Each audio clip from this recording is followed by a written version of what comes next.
Egg కట్లెట్స్ని ఈజీగా యమ్మీగా క్రిస్పీగా మనమే చేసుకోవచ్చు. ఇవి అస్సలు ఆయిల్ పీల్చవు.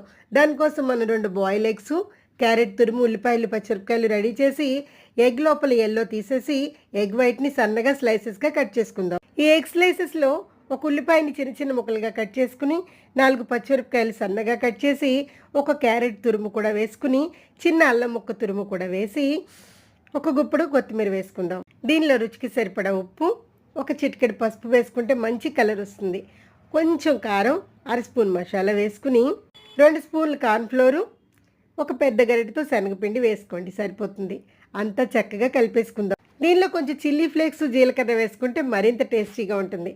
దాన్ని మనం చక్కగా వడలా ప్రిపేర్ చేసి ఆయిల్ బాగా వేడెక్కిన తర్వాత ఒక్కొక్కటిగా వేసేయండి. స్టవ్ ఫ్లేమ్ తగ్గించుకుని చక్కగా 2 సైడ్స్ కూడా చక్కగా దోరగా కాల్చుకుంటే భలే క్రిస్పీగా ఉంటాయి. ఇవి మనం చేస్తూనే ఉంటాం, తింటూనే ఉంటారు. అంత టేస్టీగా ఉంటాయి. తప్పకుండా మీరు కూడా ట్రై చేయండి. వర్షంలో తింటే మరింత యమ్మీగా ఉన్నాయి. వర్షం లేకపోతే బాగోవని కాదండోయ్, తప్పకుండా ట్రై చేయండి.